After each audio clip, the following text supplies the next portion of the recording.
good afternoon, wherever the hell you guys are located in this crazy world.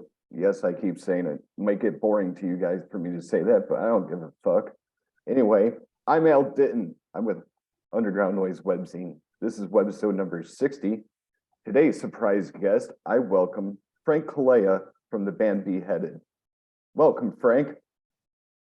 What's up, Alex? Thanks so much for having me on. It's good night or good evening from this side of the world, all the way from Malta. But pleasure to be on, man. Thanks so much for having me.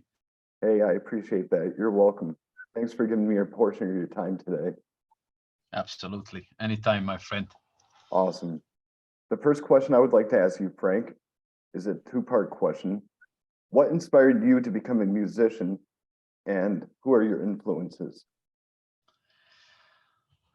So I think going back, like to answer this question, probably I'd have to try to go back all the way to sort of where it started, right? At least for me. Back, when I was a child, I didn't really have an upbringing that involved a lot of music. My parents were both sports people. My father was a football coach, or soccer, as you call it, in your side of the world, for many years. He was also a physical education teacher. My mom was an athlete. She was a basketball player as well. So I kind of grew into sports, and never really had anybody kind of to show me the ropes or mentor me or sort of nurture me in music. But I always gravitated towards the artistic. I always gravitated towards TV, entertainment, poetry, and eventually, kind of when I was a kid, probably 5-6 years of age, I was watching a lot of Italian TV. Because back in the day, I mean, I'm a 1980s kid. I was born in 1980. So back in those days, we didn't have any cable TV, and we only got Italian stations back in Malta, and that's all we had. We had no internet, no computers. That was our jam back in the day. And I remember watching a lot of Italian TV, and that was my source of music. So my first inspiration music-wise was always Italian music, like music shows that used to come up on TV, stuff like that. Then when I went into my teens, I started kind of hanging out with some people that had older brothers that were metalheads. One in particular is a guy called Stefano Farrugia, who is also part of this duo I have called the Whiskey Music Project. We still play together from this day, and it's actually the guy I kind of started jamming with, or trying to jam. I mean, especially myself, I had no idea what I was doing. I was 11 years old and just kind of, fooling around. But that's kind of where it all started. I remember we were neighbors, and I went to his house, like I think it was maybe a Saturday, definitely a weekend. And he shared his room with his elder brother, who was a guitar player in a metal band. I believe the band was called In Memoriam, which then later on became Norm Rejection. And I remember going into this room, seeing all these tapes, this hi-fi stereo in this room, all these posters of Metallica, Iron Maiden, Megadeth, Black Sabbath, all the big classics, AC/DC. And I was like, wow, this kind of looks cool, right? This is cool. And one thing leads to another.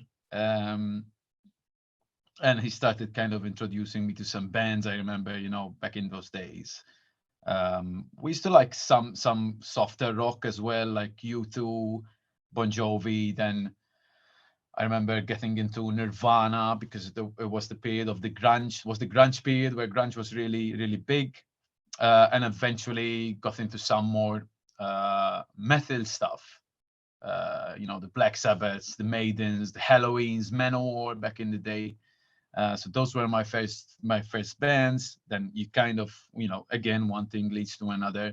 You check out this band. Someone hooks you up with this tape back in the day. You start listening to your Slayers, your Cannibal Corpse, you know, D-Side, Morbid Angel, and kind of being introduced to a wider spectrum of music, and more underground, more extreme type of music. I remember the first time I heard D-Side, I got scared shitless. I think I was like 12, 13 years old, and I was like, I really thought this guy's the devil that was singing. That's kind of the impact it had on me. So I think kind of going back, that's where my roots are, where it all started. And we started jamming. I think we were around 15, 16. I remember buying a guitar, not having any idea how to play this guitar.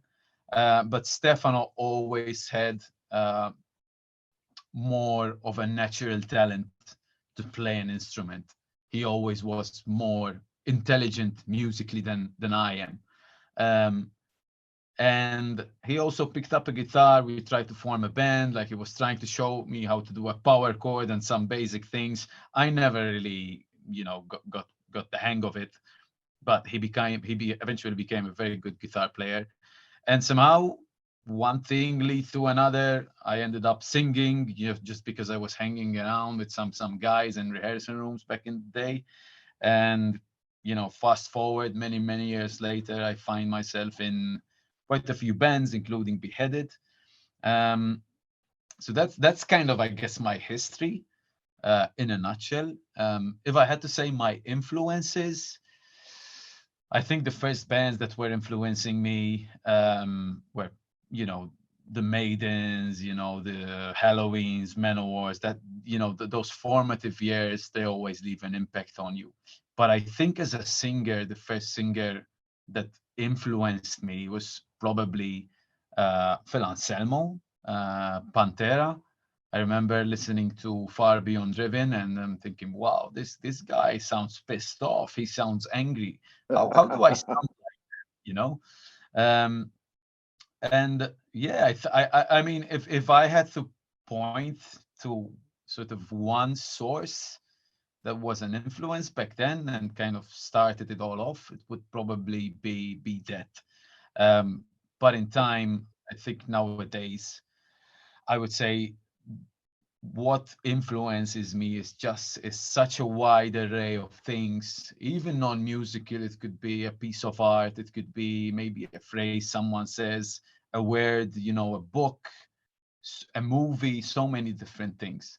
You know, and I think as someone who is into arts, into being creative, into creating something that is yours, like such as creating music, I think that you kind of need to open your perceptors to the world and let things come in. And once, you know, those things, it's like things passing in front of you. And once you find that little inspiration right there, you need to grab it, and you need to either write it down or, you know, record it now in your mobile phone or device, whatever it is, because that inspiration might come to you.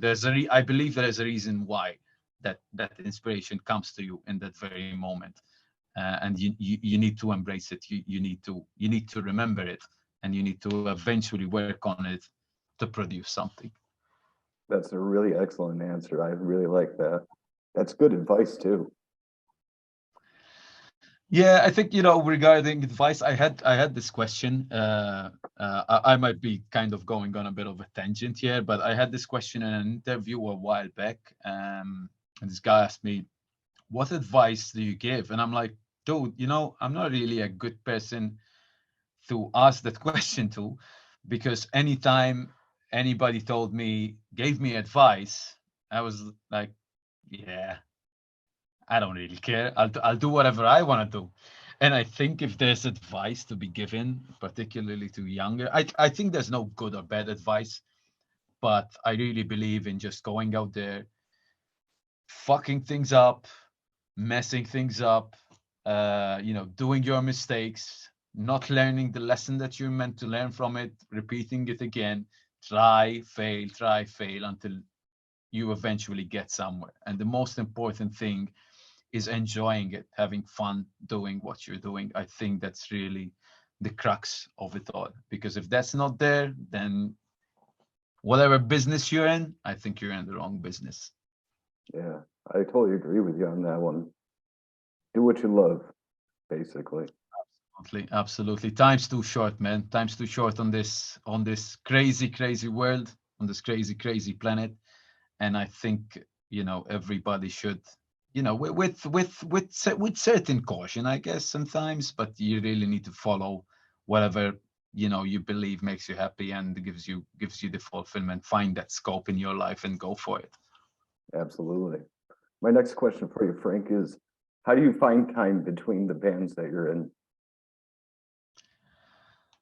I think you make time. You have to make time. And I'm a person who I always look at the day or the week or the month, and it's down to time management, and finding the time, making the time. If you need to sleep less, then maybe you need to sleep a little bit less. If you need to, I don't know, spend less time doing something else, then do that. I think the most important thing is to make time. I've had situations such as for example, the album I did with Coffin Bird, where I got called in by Giulio, who is the guitar player from Hour of Penance. He's like, "Hey Frank, we've got this with this project. We're looking for a singer. Do you want me to send you a couple of tunes?" I'm like, yeah, sure, go for it. I've got some time on my hand right now. I'll listen to it, and I'll send you back some vocals, see what you think. Blah blah blah. I send them a couple of tracks back, and like, cool, yeah, we love it. We love the voice. Like, I think you're a perfect fit. Let's go it. Are you up for doing an album with us? I'm like, yeah, absolutely. Let's go for it, man. And like, yeah, we need 10 songs within like a month and a half.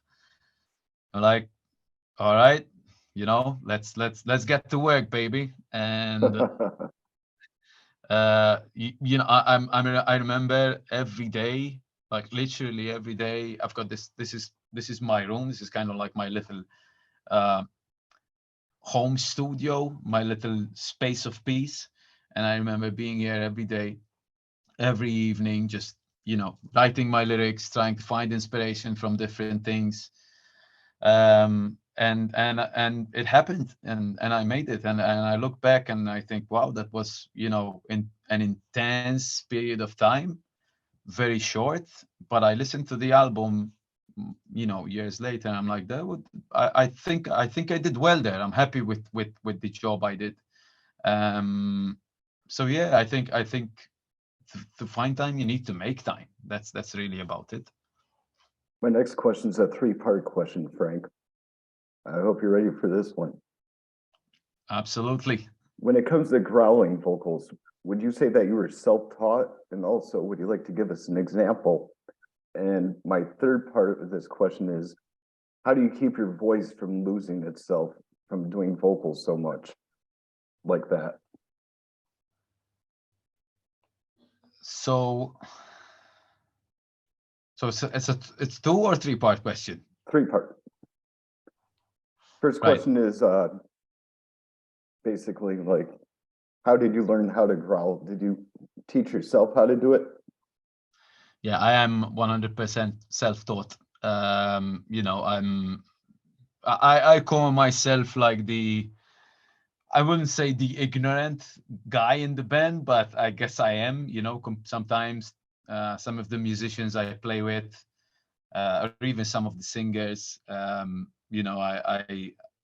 share the stage with or somehow cross paths with. I feel like they're like telling me, you should this and you should do this and this is the note and this. And I'm like, just go for it, man. Just fucking growl and shut up and do it. And that's kind of, well, I don't think that back in the day, people. I think metal, particularly extreme metal, as a genre, and especially the singing, right? If you try to think the logic behind it, like it's a bit like what's the logic behind this? Like, why are people growling and screaming in people's faces? And I think that, metal, extreme metal, and this form of singing, this form of music, to some extent, at least for me, and someone might completely disagree, um, in that I feel that you need some room for error, right? If it's too perfect, it just doesn't sound right to me. So, to again, as an artist, as a singer, as a growler, if you will, you try to perfect it. But sometimes if you leave that little bit of a room for error, it's good. I think it's good. It's more human. It's more natural. It's more alive, rather than it's something that's too synthetic. But yeah, I am absolutely self-taught. I listen back to the first albums I recorded, and I think, oh man, these are not what I would do today. But that's all part of the learning experience. Um, I'm sure nowadays, particularly, there are lessons for growling. Sometimes I come across, for example, like these growling tutorials on YouTube and techniques and a million things, and I feel like it's good that there's these things, but at the same time, I think it's we're almost trying to polish a turd, if you know what I will. If that's that's a good. That's a funny way to put it, dude. I mean, for fuck's sake, you're just fucking screaming and growling. Just go for it. Don't.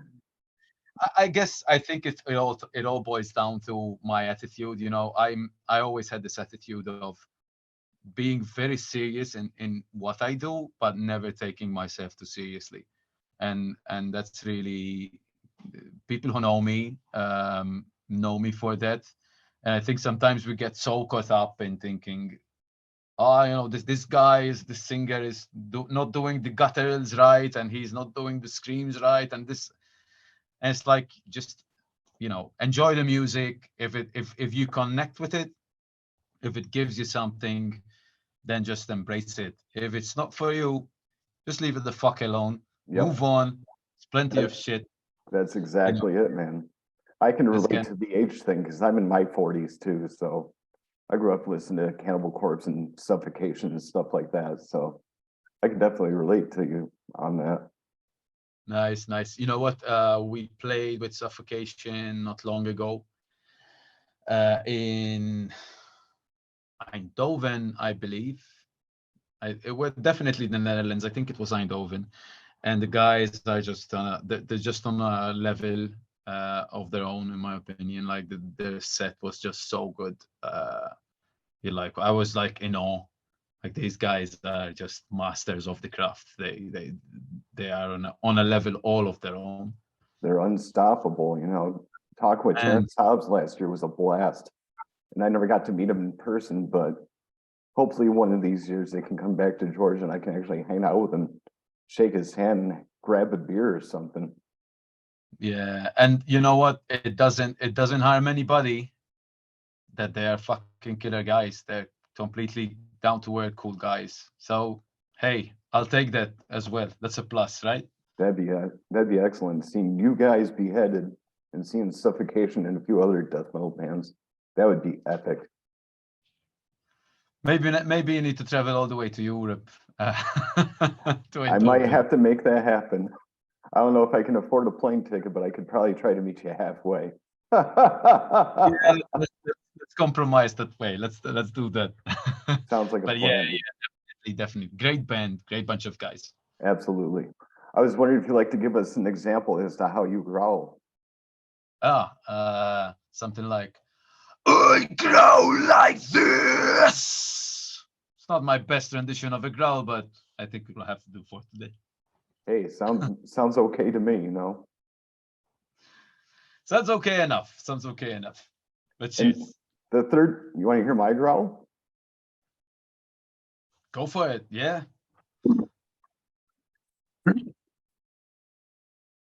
I haven't growled in a while, so I think that sounded all right. Touche. Let's call it a truce. Okay, that works. You're doing better than me, man. You're playing professionally. I'm still an amateur. So We all try, man. It's all from here. It's all from the heart. absolutely. I fully fucking agree with you on that. That's awesome. And my third part for this question is, how do you keep your voice like from getting shut out? Like, do you drink anything beforehand? You stay hydrated? I know that's pretty much a good rule to stay hydrated, but I wasn't sure if there was anything else that would help you with your vocals. Yeah. Let me just say I forgot that part of the question. I think that's our age coming across. Yeah. Start forgetting things. Short-term memory loss. Yeah, right. I think there's ways of taking care of your voice. Yes, definitely. Particularly when you're on tour, when you have a lot of shows, when you're traveling. So there's and even more so when you are actually on tour and the resources that you have are limited. So first of all, even when it comes to I don't know, consumables, there's a concoction I make when my voice is a little bit not doing great, which includes ginger, lemon, some honey and carob juice. You mix it up with some boiling water, drink it, and it's great. It helps. It's not the the final cure for everything. If your voice is gone, it's gone, and you need to let it rest. But it helps. But other than that, I try to, as much as possible, avoid talking loudly.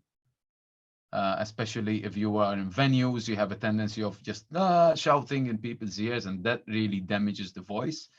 So that's one thing. Trying to stay hydrated, trying to have a nutrition that is decent enough, to sustain yourself. It always helps, not only with the voice, but just kind of with everything, I believe.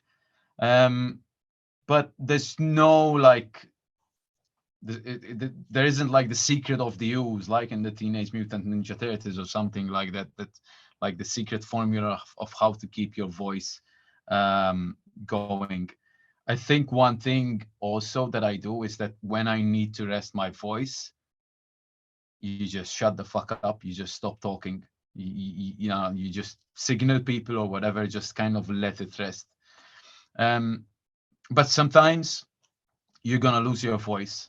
You might get sick, which on tour is something that can happen very, very easily because you're stuck in a lot of venues, places where there's a lot of people. The hygiene might not be the greatest. So it's very easy to catch something. If someone catches something on tour, then everybody's gonna catch it. And if you're playing guitar, you might feel a little bit down, but if you're a singer, it's gonna affect your voice. And you need to figure out what you're gonna do if you lose your voice, which happened to me many, many times. So, I think there's things that can help you sustaining your voice. Also doing a little bit of warm-ups does help. Nothing crazy, but I like before starting a gig, just throw a couple of songs on your phone and kind of sing along with them, just to get the juices flowing, just to get your voice going. So that's one thing I do. And you know what? Some years ago, I met this singer from Australia, and I can't really remember his name, but he was one of these singers who was one of these one of these talent shows. Great singer. He's got that like Led Zeppelin vibe kind of thing going on, like that high pitched, strong 70s, like classic rock metal voice. Great singer, great dude. And when I was starting my duo, so I was doing more gigs, I was kind of like looking around, singers, they huddle up together, they give advice kind of the same way drummers huddle up together. So, and I was talking to him, and I'm like, yeah, do you have any advice? Do you have any remedies? Kind of the same question you asked me. And he's like, brother, just have a little faith. And with a little faith, you can do anything. And sometimes it's true. Sometimes I've done shows where I was sick. I've done shows with literally no voice. And I was like, what the fuck am I going to do? Like, how am I going to sing? How am I going to do it? I've got no voice. I'm trying to growl and nothing's coming out. So you go on stage and like, well, fuck it. This is it. And it always worked out one way or another. Maybe it wasn't my best day, but it worked out. So have a little faith and you can do it. It'll definitely go a long way. For sure, for sure. What type of microphone do you like to use when you're performing? I use a Shure SM58. That's the one. You don't need anything else. I've got, oh man, where is it? I've had an SM58. I've got them here. Hold on a second. Let me pick this one up. All right. I like the Batman chair. Yeah. Yeah, that's cool. You play video games? Yeah, man, I'm a video game guy. I'm a bit of a hoarder of things. Okay. Over here, I've got like my VHS collection, movie collection, and then in the next room, I've got quite a collection of old video games, consoles, like retro gaming. I've got like, I don't know how many CRT TVs, like there's 10 CRT TVs then over there with shit hooked up to them. So yeah, I like me some video games. That's my off time. That's So really awesome. Hey, there it is. Yeah, look at that. So this is I just purchased this maybe a few months ago because I had my old one. The box is there actually as well. And I don't know for how many years I've had this Shure SM58, maybe like 15 years. It traveled the world with me, and it was time for it to retire, like gracefully. So I got this new guy, best mic in the business. I've tried many mics, and people will be like, yeah, try this mic, try this, try this. It's really like, I think I got so used to it that if you give me something else, it doesn't work. It doesn't work as well as I want it to, because you kind of build the dynamics of your voice based also on the microphone and on the sound you have. And it has such a distinct sound. It's robust as hell. It's built. Yeah. It's built. I think if there's like a zombie apocalypse, that's gonna survive. I would hope so. SM58 for life. Yeah, thank God for those. Those are my favorite microphones in the whole world. Love them, man. Love them. They are something, and they're one of those mics that the value for money, they're not expensive. No, they're very inexpensive. And like what they give you back is amazing. And I've got like I'm all sure, like I've got a microphone here. Maybe you can see it. Let's see. Can you see this guy? I do. So that's it looks like you got Christmas lights up too. Yeah, it's always Christmas over here, man. That's another as well. That's so I'm a sure guy. I'm a sure guy. That's all right. Nothing wrong with that. I've only got a few minutes left here with you, Frank, so I got a few more questions real quick. All right, brother. Why do you like death metal? What's that? Come again? Why do you like death metal? So for me, death metal, but I think I can use this answer and apply it for different types of extreme music. It's unhinged. It's freedom to express yourself without having to worry about I don't know if is this okay to say, is this not okay to say. It's unhinged, it's liberation. And that was what extreme music is to me. It's pushing the boundaries, and if need be, going to a dark place which you can only access via this vehicle, and that's death metal or extreme music. That's how I always saw it. When I get into writing mode, particularly for Beheaded, both writing mode and also before playing a gig. Like before playing a gig mentally, I can't be in a good mood. I need to sort of tap into something or somewhere inside of me that is so deep and let it all out. When I look at myself on stage and my performance, I don't necessarily like that person, but I'm connecting to it, and that's kind of what I want to transmit. And it's the same when it comes to writing. When I'm writing, particularly the Beheaded stuff, and now I'm actually in the process. I started the process of writing the new album.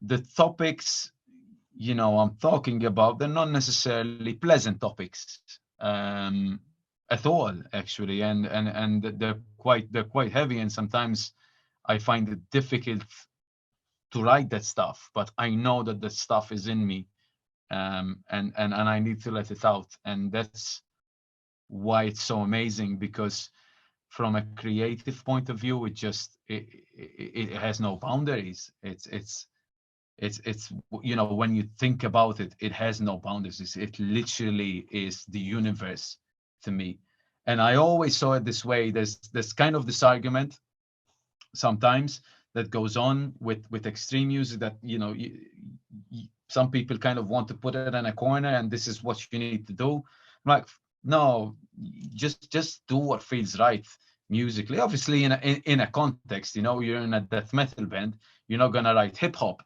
in a death metal band. I mean, maybe you can, but it kind of leaves the realm of death metal. So to me, it's that freedom, it's that sense of liberation, and that's why I'm in love with it. That's why I loved it, and that's why I'm still doing it, to this day, with all the passion and energy that it gives me, and that I give back to it. That's really cool. I can't disagree with you, because that's what it's all about.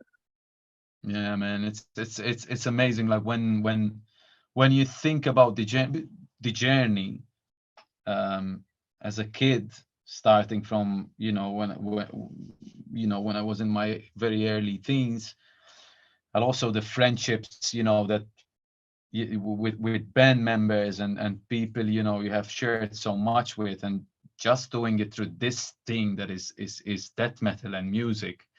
It's amazing, man. It is. It really is. It really is. And I love it. And as long as I have the energy to do it and the passion to do it, I'm committed to keep doing it. Mm-hmm. Well, we've got a little bit less than 4 minutes, Frank. I got 2 last questions for you. Okay. Does Beheaded have any upcoming shows or any upcoming festivals that you guys are going to attend? Yeah, we're gonna play Rape the Escape in Austria in a couple of weeks. I believe it's on the 17th of December, so that will be the last show for this year. Then come 2023, we've got Kaltenbach Open Air, which is already booked. There are a couple of more festivals that we're in the process of booking, and hopefully we can get the band back on a tour, because unfortunately with COVID and a bunch of other things that happened, the tours that we were planning to do this year just didn't happen. So yes, that's kind of what's in the pipeline right now. That's really awesome. I hope to see you guys someday, because that's on my bucket list. I've always wanted to see Beheaded live, so I'll make an appointment to that. Hopefully one day, hopefully. It'll be great. Well, Frank, my last question for you is, do you have any last words for Underground Noise, Webzine? Thanks a lot for having me, man. It's been a pleasure having this chat with you. Thanks to the wonders of the internet nowadays, and the video calling and all this fancy stuff which helps us connect. It's very cool to meet you, and it's amazing, you know, to have this passion that we share despite the distance, you know, the physical distance that separates us, but at the same time we have this thing that brings us here, and we can, you know, and connects us together.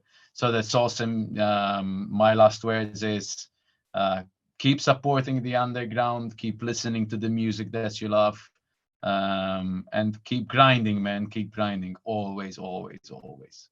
I definitely will. Frank, I really appreciate your time today, sir. Thank you very much.